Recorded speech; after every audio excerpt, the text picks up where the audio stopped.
A freak storm was beginning, and a catastrophic flood was on its way. A storm that would threaten Noah's very survival.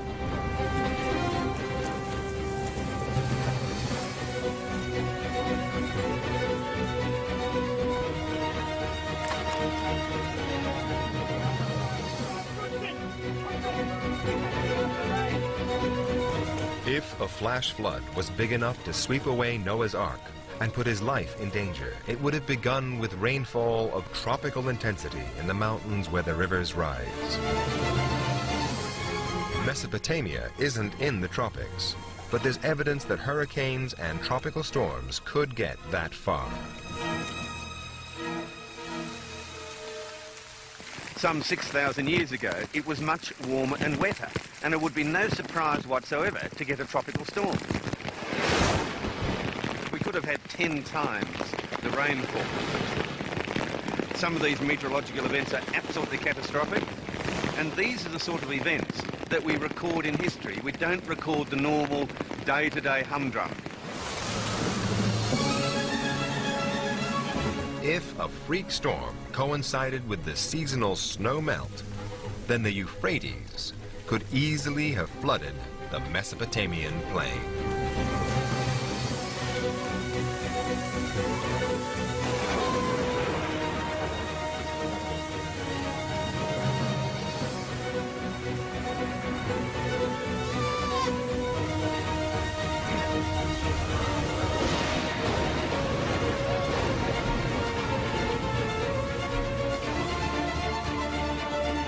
The Bible says the storm lasted for an incredible 40 days. The Babylonian tablets say it was 7. But even a single day would have been terrible, life-threatening.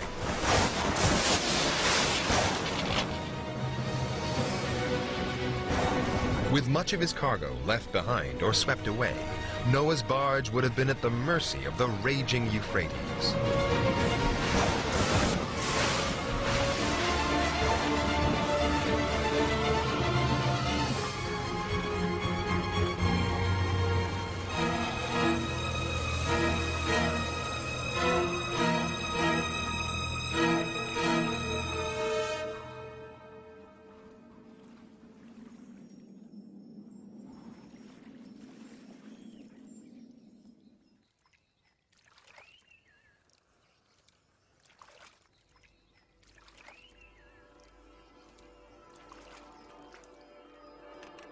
The following day, say the Babylonian tablets, Noah and his family couldn't see land.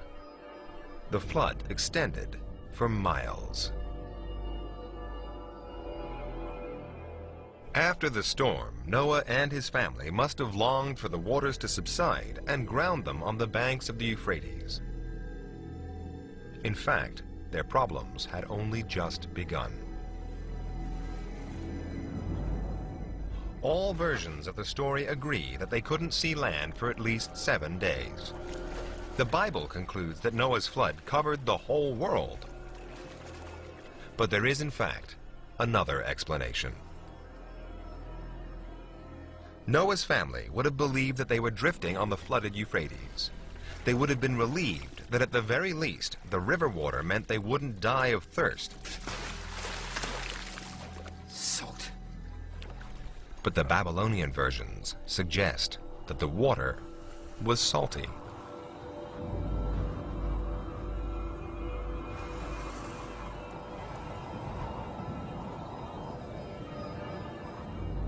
Noah's Ark was no longer drifting on the flooded Euphrates.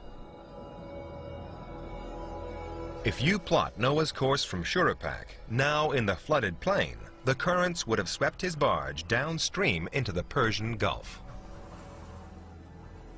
This tallies with the Epic of Gilgamesh, which says that he looked upon the sea.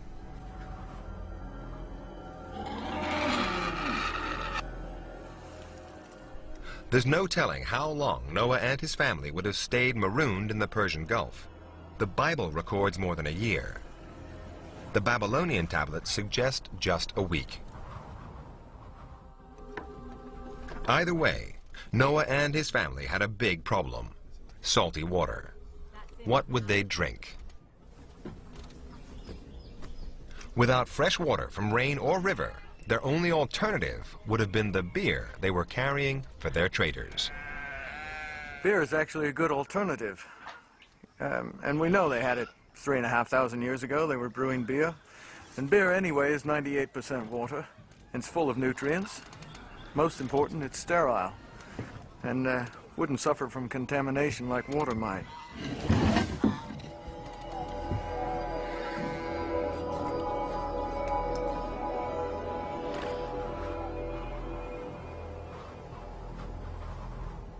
One of the hallmarks of the Noah story is that the ark is said to have landed in the mountains of Ararat.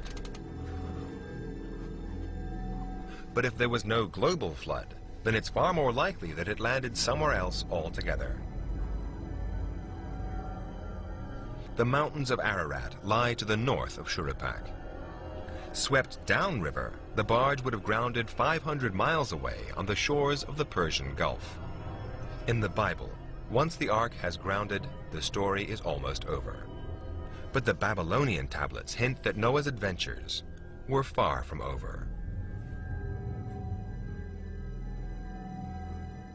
There are several puzzling references. One talks of the overthrowing of his kingship. Another says the flood hero was expelled.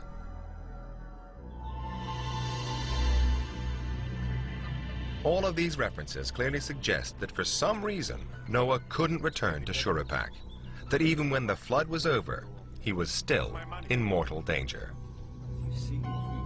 The most likely explanation is that many of Noah's creditors had survived the deluge, had tracked him down, and were now demanding their money back. Under Sumerian law, Noah could be forced into slavery to repay his debts. He would have had to flee the country to avoid prosecution. Precisely where the fugitive Noah went is something of a mystery. One of the Babylonian tablets say that Noah went to live in a land called Dilmun. Now that's the Sumerian name for the modern island of Bahrain. Maybe this is where he came to rest.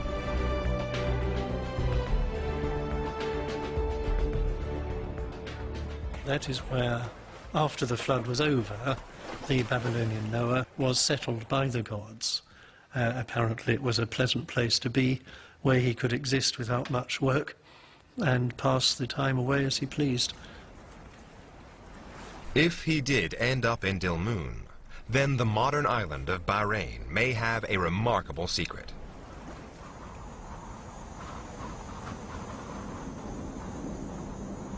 Its landscape is dotted with hundreds of thousands of burial mounds, and only a handful of these tombs have been excavated. But many date back to Sumerian times. They are the sort of place a great king would be laid to rest in.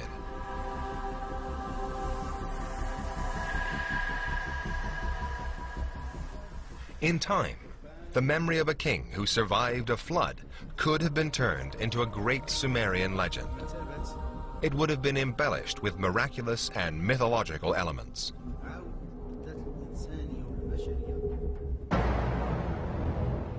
Eventually, it would have been written down, copied and recopied by generations of scribes, giving rise to new versions.